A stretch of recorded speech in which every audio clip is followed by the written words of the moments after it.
Bonjour à tous et le bienvenue dans ce webinaire sur PDF Toolbox 10. On va essayer de prendre une petite heure pour parler de la nouvelle version de PDF Toolbox qui est une mise à jour assez majeure comme vous allez le voir. Petite note pour commencer, peut-être que faut quand même faire attention au système lors de la mise à jour, hein. C'est un update assez majeur, ce qui veut dire que c'est important de tester quand même bien avant d'installer PDF Toolbox 10 dans un système de production. Autre note, c'est que si vous allez télécharger PDF Toolbox à partir de l'avertissement que vous recevriez dans PDF Toolbox Desktop, vous avez toujours la version 64 bits 6. C'est encore important sur votre système Windows parce que cela est uniquement important pour des systèmes en Windows. Si vous avez encore besoin de la version 32 bits, faut vous enregistrer sur le site de Calas et télécharger la version du site de Calas. Quelques détails pratiques. Ce mise à jour de PDF Toolbox, la version 10, a été lancée à la début du mois de mai. Alors c'est déjà disponible, vous pouvez aller sur notre site ou sur le site de Calas et le télécharger de là. Pour les prix de mise en jour, il y a un prix de mise en jour pour le desktop comme toujours. Il y a une différence entre la version que vous avez aujourd'hui, la version 8 ou la version 9. Il n'y a pas de mise à jour pour le serveur de CLI SDK, les versions automatiques, comme toujours, ça fait partie de votre contrat de maintenance. Si vous avez des questions sur mise à jour, prix de mise à jour et ainsi de suite, priez de contacter votre revendeur ou intégrateur ou vous envoyez un petit email vers info@calasoftware.com ou info@4piece.com. D'accord, on commence avec un overview du produit et des différentes nouveautés dans le produit et je commence avec quelque chose qui s'appelle le Quick Check. La partie Quick Check est un nouveau mode de fonctionnement pour PDF Toolbox qui est disponible soit en ligne de commande ou en étape dans un plan de traitement. Si vous utilisez la ligne de commande, le résultat du Quick Check est un fichier JSON, un fichier avec des objets JavaScript là-dedans, avec les informations que vous avez demandées à Quick Check. Si vous utilisez une étape dans un plan de traitement, les résultats vous sont fournis dans un objet JavaScript sous l'objet app.vars. La configuration est simple mais avancée et vous voyez ici la possibilité de configurer Quick Check en ligne de commande. Là, vous avez la possibilité de créer un fichier config avec un syntaxe spécial, avec des expressions de filtre. Et l'exemple que vous avez là sur l'écran est un exemple où il y a des informations sur le bibliothèque d'infos dans le PDF qui est demandé et les informations sur l'ensemble des tons directs dans le PDF. Il y a deux moyens de collectionner des infos.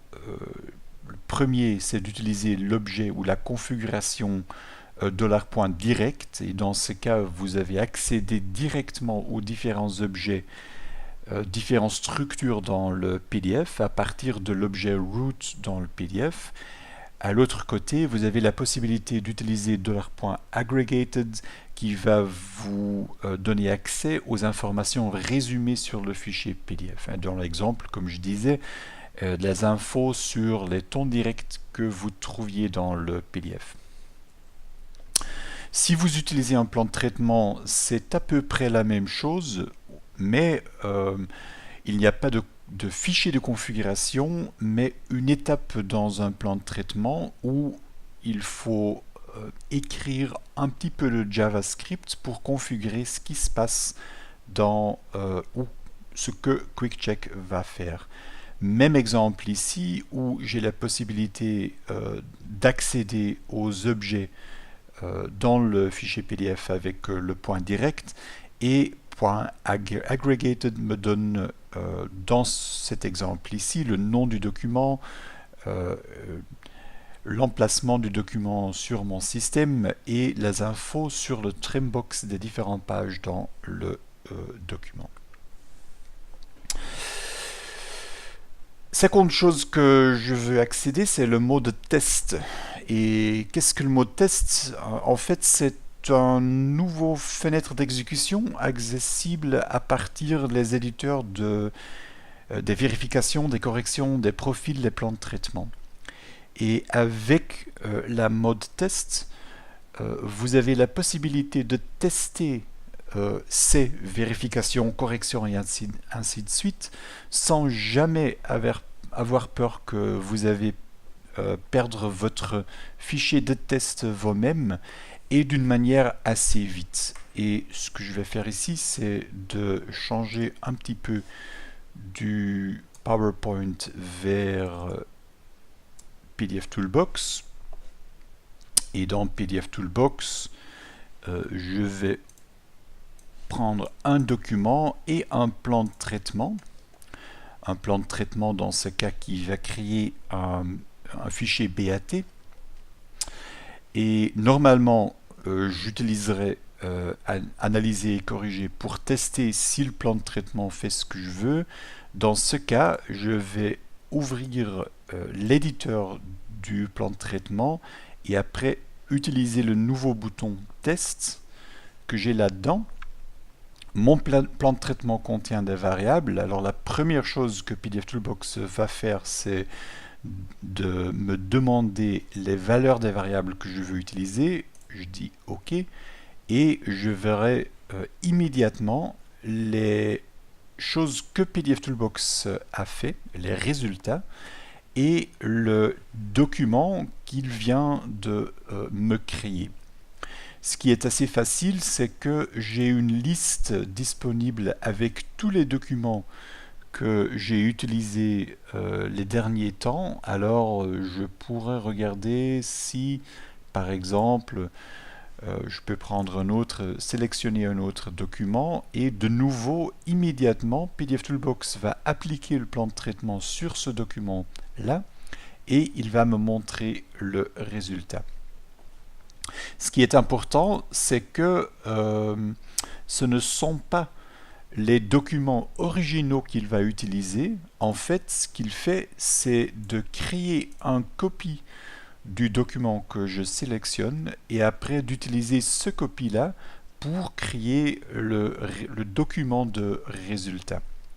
Alors la mode test me permet de tester, comme on voit ici, un plan de traitement, mais assez bien un profil check ou une correction, d'une façon que c'est beaucoup plus rapide que dans PDF Toolbox 9 et je ne dois pas avoir peur de perdre mes documents de test comme malheureusement dans PDF Toolbox 9 c'est possible parce qu'on est en train enfin de tester des choses qui vont modifier des documents.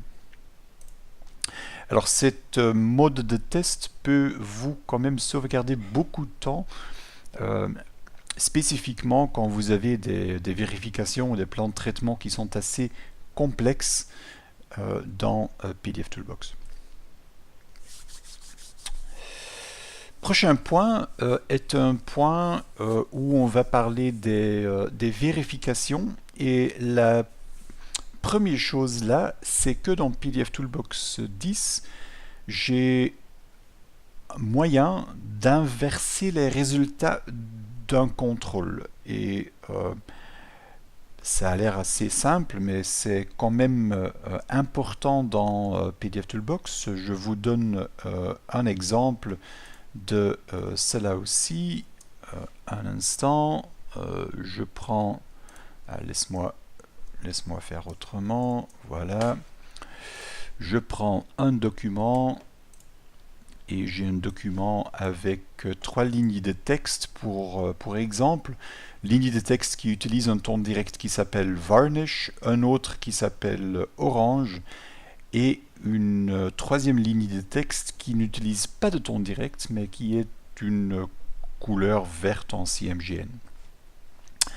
Quand je regarde les vérifications, je peux utiliser, je prends couleur, j'ai un exemple de quelque chose qu'on peut créer dans PDF Toolbox 9, une vérification qui va regarder le nom du ton direct et qui va me donner une erreur une fois que le nom du ton direct est égal à Varnish. Quand je fais ça, il va trouver, PDF Toolbox va trouver une ligne de texte, comme on l'expecte, une ligne de texte qui utilise un ton direct et le ton direct avec Varnish. Qu'est-ce qui se passe quand je vais inverser ces résultats-là? J'ai le même vérification, mais cette fois-ci avec le checkbox inverser le résultat de la vérification. Et quand je teste ça, quand je vais regarder ce que PDF Toolbox va trouver, maintenant il va trouver deux objets. L'objet avec le ton direct orange, mais également l'objet avec la couleur CMGN. Alors inverser veut vraiment dire inverser. Tous les objets qui normalement donneraient une erreur, maintenant ne donnent pas d'erreur. Et autrement, tous les objets que normalement on ne va pas trouver avec une vérification, avec cette action d'inverser le résultat, on va le trouver. Avec le check normal, la vérification normale, je trouve un objet. Avec la vérification en inverse, je trouve les deux lignes de texte dans le document. Alors ça c'est la première chose avec les vérifications. Après, j'ai aussi dans PDF Toolbox 10 la possibilité de détecter l'absence d'un élément.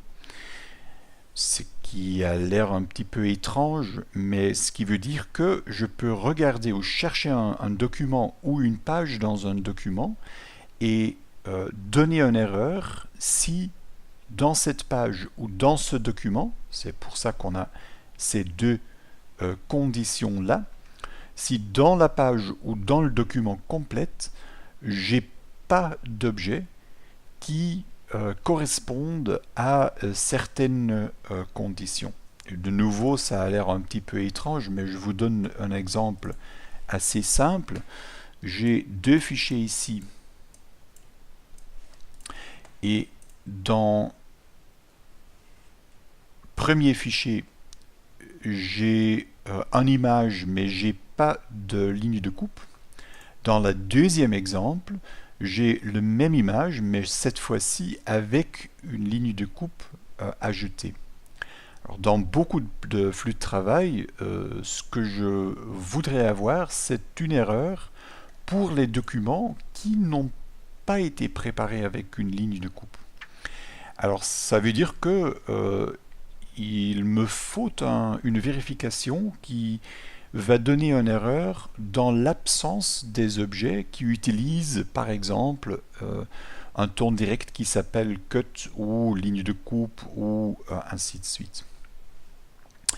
Et dans PDF Toolbox 10, on peut faire exactement ça. Laisse-moi regarder où j'ai cette... voilà. Alors, le test normal que vous connaissez de PDF Toolbox 9 par exemple, c'est un test de nouveau sur le nom du ton direct. Dans l'exemple ici, le nom du ton direct doit être cut.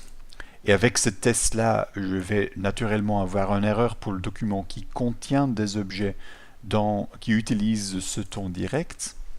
Dans PDF Toolbox 10, je peux créer un autre vérification qui a le même condition, nom du ton direct égal à cut, mais où je vais ajouter cette condition sur le nombre de résultats dans cette vérification. Et si le nombre de résultats est 0, si je ne trouve pas des objets qui ont le nom du ton direct égal à cut, je vais avoir une erreur. Ce qui veut dire que si je teste dans le document ou sur le document qui a une ligne de coupe, il n'y a pas d'erreur. Si je fais la même chose dans le document qui n'a pas de ligne de découpe, là j'ai une erreur. Chose qui est assez petite comme feature, mais qui est quand même intéressant dans beaucoup de flux de travail. Et on reste dans les contrôles, dans les vérifications, parce que dans PDF Toolbox 10, on a aussi ajouté la possibilité de créer des vérifications qui sont plus complexes. Dans PDF Toolbox 9, dans une vérification, on peut avoir de multiples conditions, mais ces conditions sont toujours combinées avec un « et » logique ou avec un « ou » logique. Mais un de ces deux. On n'a pas la possibilité dans un check d'utiliser le « et » et le « ou » en même temps. Ce qui est quand même important pour certaines vérifications, parce que par exemple, si on veut détecter tous les éléments qui sont ou du texte ou du vecteur et qui en plus utilisent une certaine couleur, ce qu'on en a besoin dans ce cas-là, c'est une vérification qui utilise dans ces conditions un ou et en même temps un et. Dans PDF Toolbox 10, c'est possible de faire ça et je vous montre juste la manière dont on peut faire ça. Alors, pour commencer, j'ai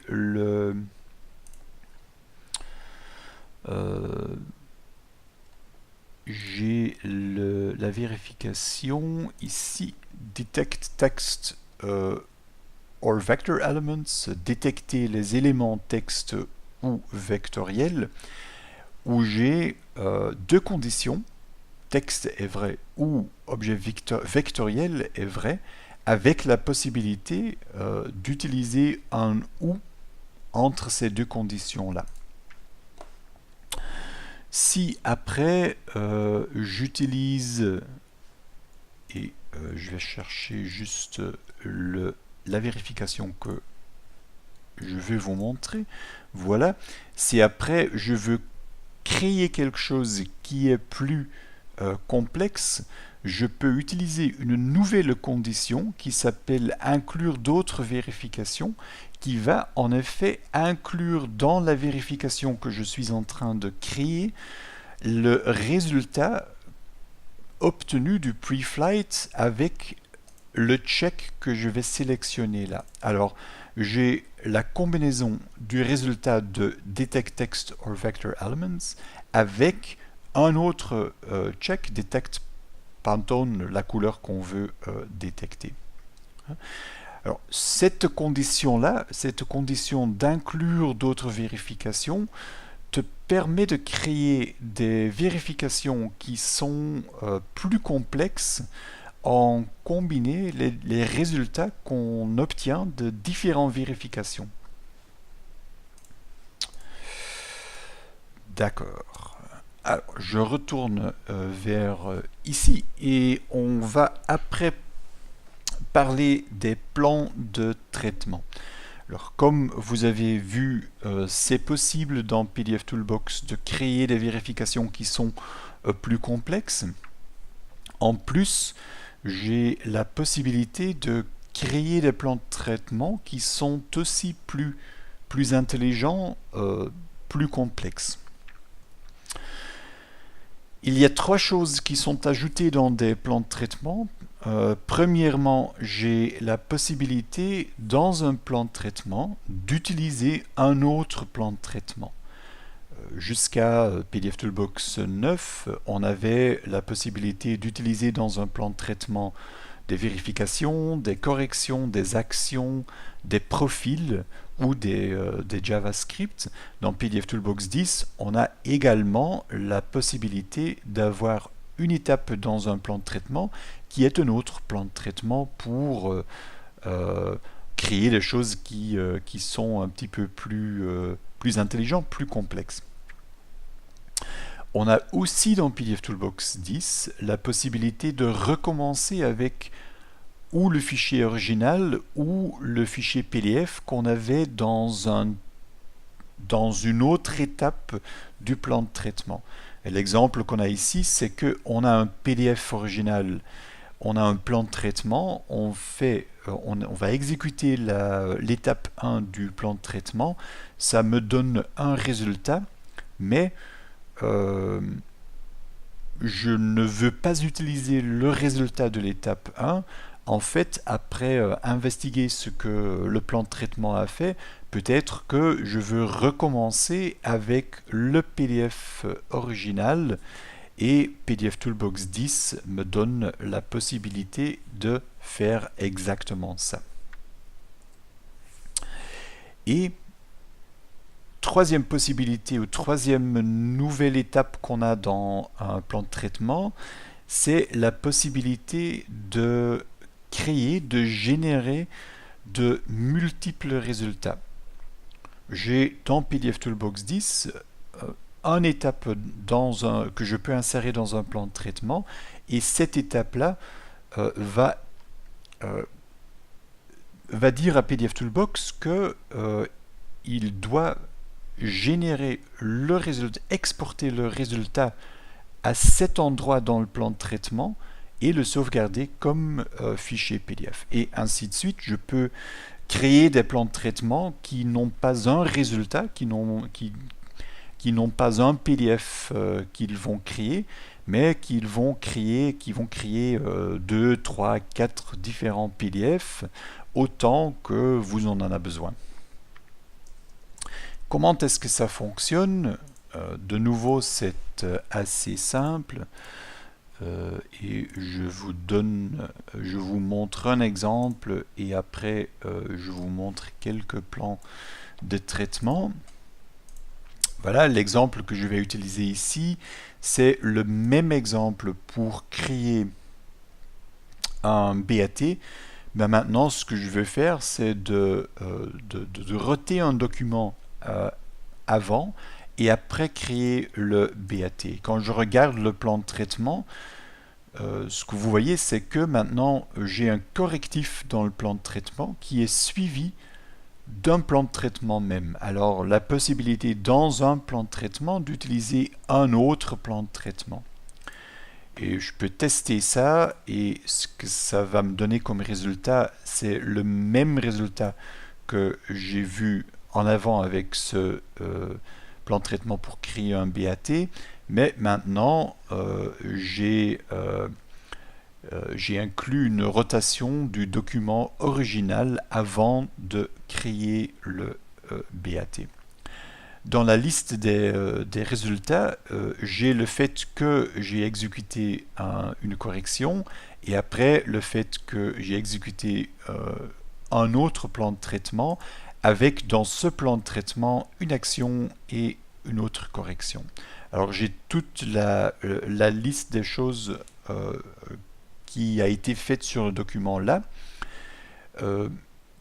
Ça peut se faire de façon récursive, ce qui veut dire que je pourrais créer un plan de traitement 1 qui utilise un plan de traitement 2 qui utilise un plan de traitement 3. La seule chose qu'on ne peut pas faire, c'est de créer un loop avec ça, hein, plan de traitement 1 qui appelle plan de traitement 2 qui appelle de nouveau plan de traitement 1. Ça, c'est pas permetté et PDF Toolbox va vous donner un avertissement si ça se passe, mais autrement, on peut faire des plans de traitement qui sont beaucoup plus intelligents, plus complexes de cette manière-là.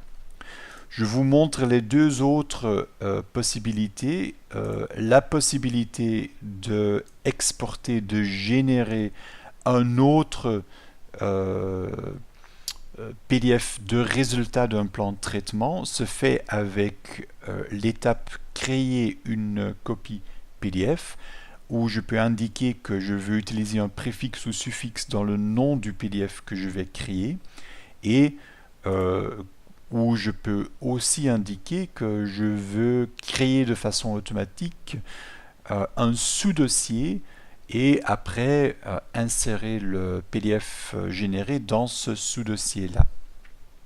Alors, ça c'était la deuxième possibilité. La troisième possibilité est la possibilité de récupérer un fichier d'un autre étape d'un plan de traitement. La seule paramétrage que je dois faire dans ce cas, c'est d'indiquer quelle étape du plan de traitement que je veux utiliser pour récupérer le fichier résultat. Dans ce cas, j'ai indiqué que je vais utiliser l'étape 1. L'étape 1, c'est la première étape du plan de traitement. Alors le fichier que je veux utiliser ici pour l'étape numéro 3, c'est en fait le PDF original du plan de traitement.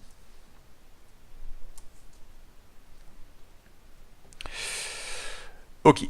Après les plans de traitement, j'ai aussi dans PDF Toolbox 10 des nouveautés dans la partie rapportage, amélioration des rapports. Et je commence avec les rapports personnalisés où on a maintenant dans PDF Toolbox 10 la possibilité d'inclure aussi bien une page récapitulative, la première page du rapport, et après les pages qui ont le même contenu du document original, mais où on utilise des annotations, des calques ou des masques pour indiquer où se trouvent les erreurs dans le document. Après, on a la possibilité d'inclure des signets dans le rapport qui vous donnent accès direct à la page d'erreur. Et on a des informations additionnelles qui sont disponibles pour les rapports personnalisés. Comme probablement vous le savez, les rapports personnalisés se basent sur des gabarits HTML. Maintenant, on a dans ces gabarits HTML les infos nécessaires pour montrer sur quelle page une erreur se produit, par exemple. Ce qui veut dire que on ne doit pas dire qu'il y a 5 erreurs sur 2 pages, mais on peut par exemple être plus précis et dire ah, il y a 5 erreurs qui se trouvent sur les pages 2, 3 et 40 dans un document. Alors, c'est des infos additionnelles qu'on peut utiliser dans ces gabarits HTML. En même temps, on peut aussi dans PDF Toolbox 10 demander à PDF Toolbox de créer des aperçus des images, des aperçus des pages du document original. Et dans PDF Toolbox 9, on n'avait que la possibilité de demander une seule aperçu de une seule page. Dans PDF Toolbox 10, ça peut se créer, ces aperçus peuvent être créés pour toutes les pages du document ou pour certaines pages du document. Ce qui veut dire, par exemple, si vous avez un flux de travail où il y a toujours des fichiers PDF qui ont 2 pages, par exemple des cartes de visite qui ont un front et bas, on pourrait créer un rapport où on montre toujours les deux pages du document PDF. Autre chose qui vient de se modifier, c'est que dans PDF Toolbox 9, on pourrait créer des rapports dans multiples langues, mais dans un pre-flight, si on utilise la ligne de commande par exemple, dans un appel à la ligne de commande, on ne pourrait créer que les rapports dans une langue spécifique. Ce qui voudrait dire que je pourrais faire un pre-flight et obtenir des documents ou des rapports en anglais ou en français, mais pas les deux en même temps. Dans PDF Toolbox 10, j'ai la possibilité de spécifier au moment que je demande de créer un rapport, de créer ce rapport aussi dans une langue spécifique. Et ce qui veut dire que je peux faire un appel à la ligne de commande et recevoir comme résultat un rapport en anglais et en même temps un rapport en français, par exemple. La localisation des rapports est aussi améliorée dans PDF Toolbox 10. Vous avez, pour un profil pre-flight que vous voulez utiliser, la possibilité de créer un dict personnalisé. Un tel dict personnalisé est un fichier XML qui est rempli par PDF Toolbox avec toutes les localisations qui sont utilisées dans la partie pre-flight et le profil que vous avez utilisé. Après, vous avez la possibilité de traduire cet XML ou de le modifier. Et après, dans la partie pre-flight, vous pouvez spécifier ce dict personnalisé pour utiliser vos traductions que vous avez faites ou les modifications vers une traduction que vous avez faite.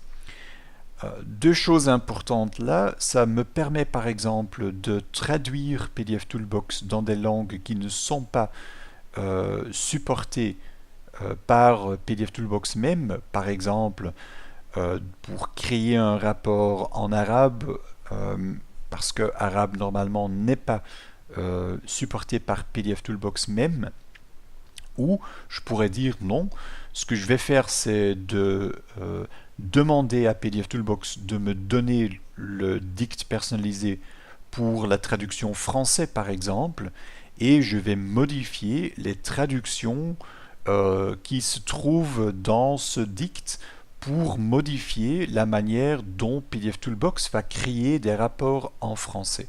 Pour avoir des langues qui sont corrigées parce que vous n'aimez pas les traductions ou parce que vous voudriez avoir des rapportages de PDF Toolbox qui sont plus simples de la langue assez technique qui est créée par PDF Toolbox même. Après ça, on vient à probablement la chose le plus importante dans PDF Toolbox 10, qui est la technologie Sifter. Et la technologie Sifter, c'est une abréviation pour une technologie qui vous permet de détecter des objets dans un PDF en fonction du contexte, ce qui veut dire qu'on va faire un contrôle en amont, mais on ne va pas regarder seulement les attributs d'un certain objet, on va aussi inspecter la relation entre ces objets-là, cet objet-là, avec les autres objets sur la page. Ça a l'air d'être très théorique, mais je vous donne un exemple assez pratique immédiatement. Imaginez-vous que vous êtes en train de faire contrôle en amont du texte noir qui est sur défense. Texte noir en défense, ça peut donner des problèmes dans la partie production, parce que si on a des enregistrements qui ne sont pas tout à fait corrects, on peut avoir des zones blanches entre le texte et les objets qui sont derrière du texte. Ce qui est important, c'est que les deux exemples que vous voyez dans ma présentation ici, ce que vous avez à gauche peut vraiment créer un problème dans production. Parce que j'ai du texte noir et ce texte noir se trouve sur un autre objet dans le PDF. À droite, j'ai le même texte noir en défense, mais comme il n'y a pas d'autres objets qui sont en bas de ce texte noir, il n'y a pas de possibilité pour ce texte-là pour créer des vrais problèmes. Même si ça est le cas dans PDF Toolbox 9, avec un contrôle en amont normal, on va détecter les deux textes parce que dans PDF Toolbox 9, on ne va que regarder les attributs du texte. On ne regarde pas les relations avec d'autres objets dans le fichier. Je vous donne c'est pas ça que je voulais faire. Voilà. Je vous donne le même exemple dans PDF Toolbox 10. Et pour ça, je prends deux fichiers. Un fichier avec du texte noir dans le document, mais aussi un objet dans le background du document, un autre version du document où j'ai pas cet objet bleu qui se trouve en bas du texte noir. Et si je retourne vers mes vérifications et je prends une vérification classique comme je pourrais le créer dans PDF Toolbox 9, je fais le pre-flight et ce qu'il trouve pour commencer, c'est trois objets. Premier objet texte qui apparemment se trouve en bas ou derrière de l'image que j'ai dans le document. Là aussi, ça ne va jamais créer des problèmes dans mon cas. Et il trouve les deux lignes de texte où apparemment, oui, on pourrait avoir un problème en production.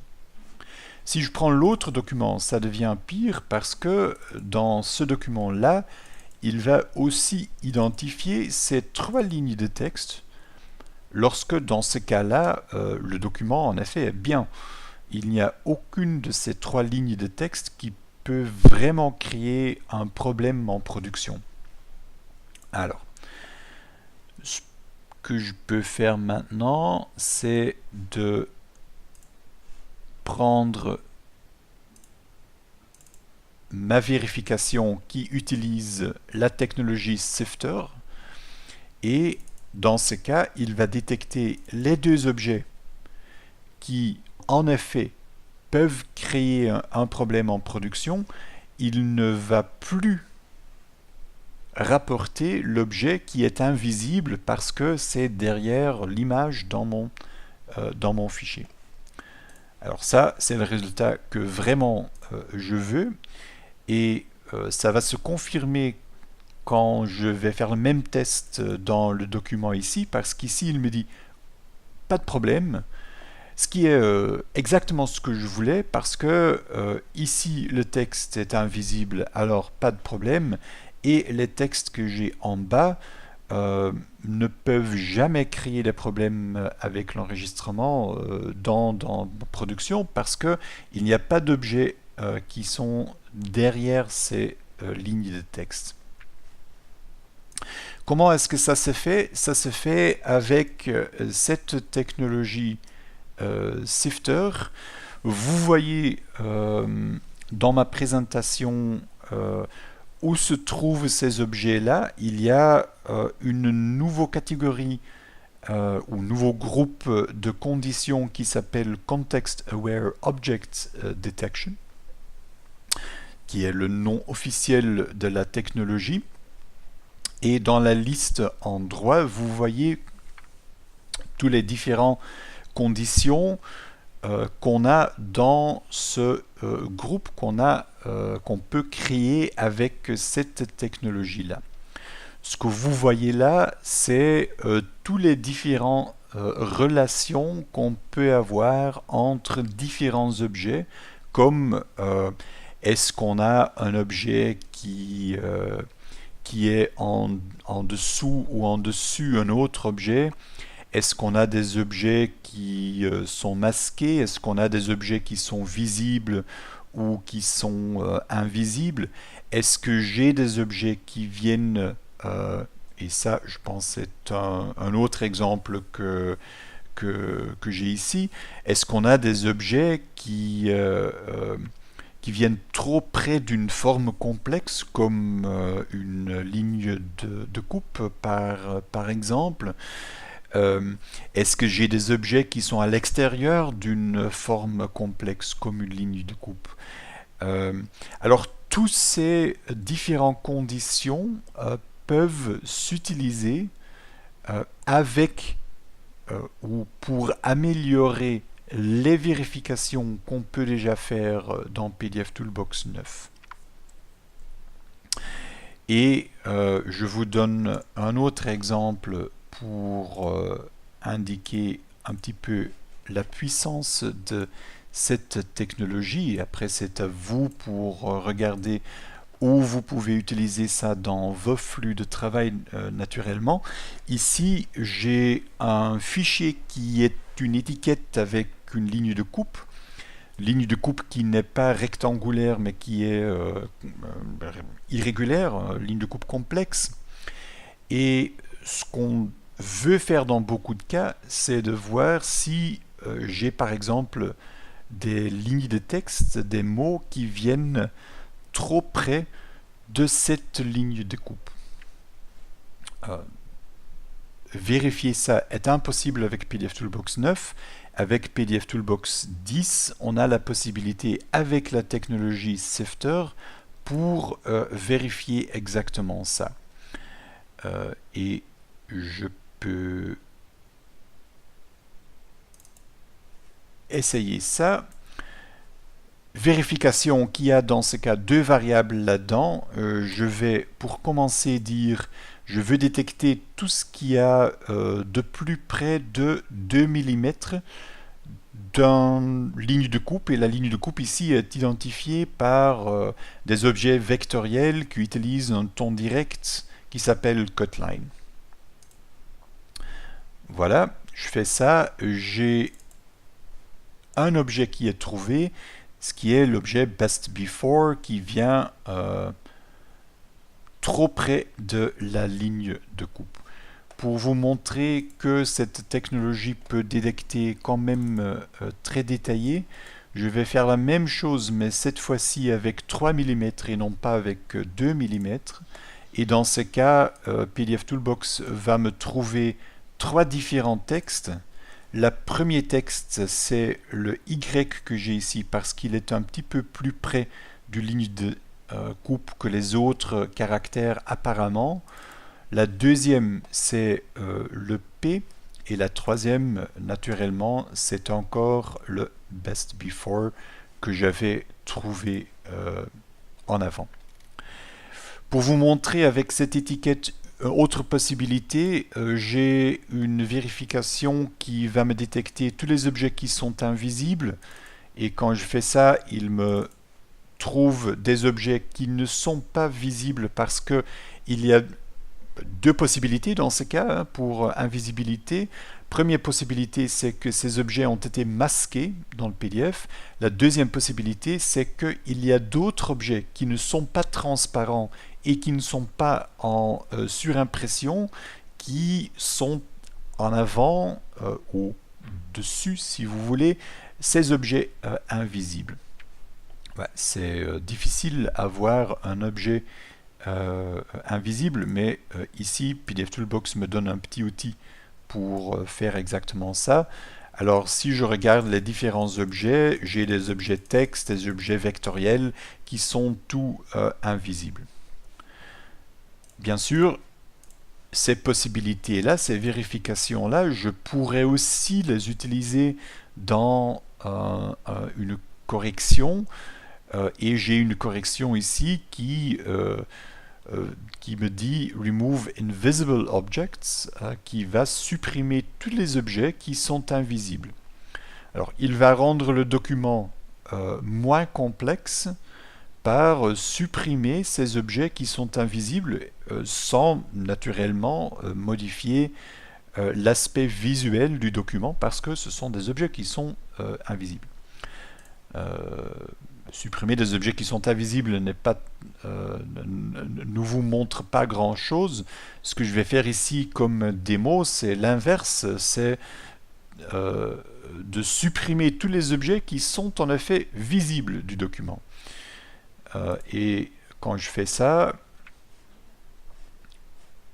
ce que je pourrais peut-être faire, c'est d'utiliser le mode test pour vous montrer que ça marche assez bien pour des corrections.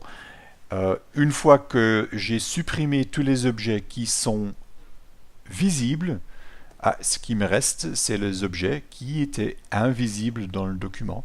Et ça, ce sont ces objets que je détectais avant avec la vérification objet invisible.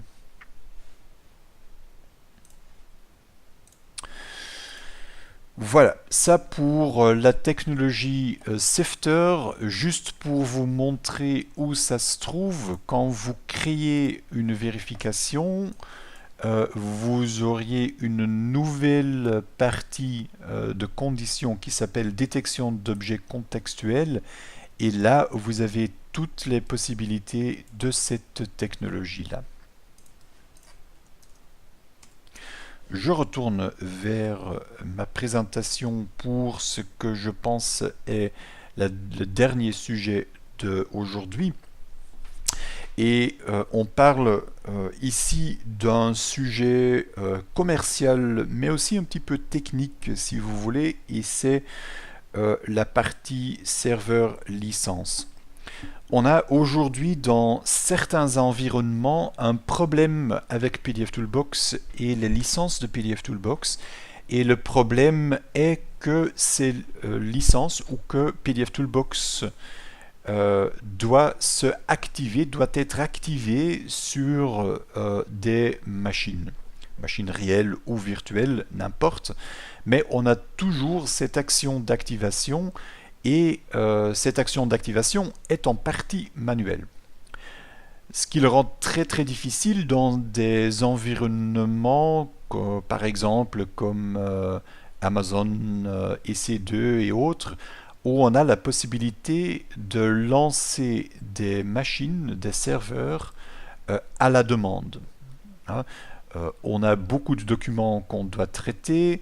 Alors à ce moment, on va lancer 5 différents serveurs additionnels et une fois que ces 5 serveurs ne sont plus nécessaires, on va les terminer et tout ça se fait de façon automatique. Avec PDF Toolbox, on ne peut pas vraiment faire ça aujourd'hui et la raison c'est, comme je disais, cette action d'activation qui doit se faire sur une machine avant qu'on peut utiliser PDF Toolbox. L'idée du serveur licence, c'est qu'on a une application nouvelle, application indépendante. Alors, c'est pas PDF Toolbox même, c'est une autre application qui peut être installée dans le réseau du client. Ça peut se faire dans un réseau local, mais aussi bien dans un réseau Amazon, par exemple, où on a la possibilité d'installer multiples serveurs de licence pour avoir de la redondance en cas de panne d'un serveur, et où PDF Toolbox ne doit pas être activé sur un serveur, mais où PDF Toolbox va demander au serveur de licence si son exécution est autorisée. C'est un autre moyen de faire les choses. L'important, c'est qu'on n'a plus cette besoin d'activer PDF Toolbox avant que ça va marcher, avant que ça peut traiter des documents. Non, ce qu'on peut faire, c'est d'avoir un serveur de licence sur une autre machine et donner la commande à PDF Toolbox, de voir avec cet serveur de licence s'il peut traiter des documents ou pas. Cet serveur de licence, on n'a pas encore aujourd'hui, mais il est prévu pour été 2018. Cet serveur de licence est le dernier sujet que je voudrais en parler aujourd'hui. Pour résumer un petit peu, on a parlé de PDF Toolbox 10 qui est vraiment une mise à jour majeure. J'espère que après cette présentation,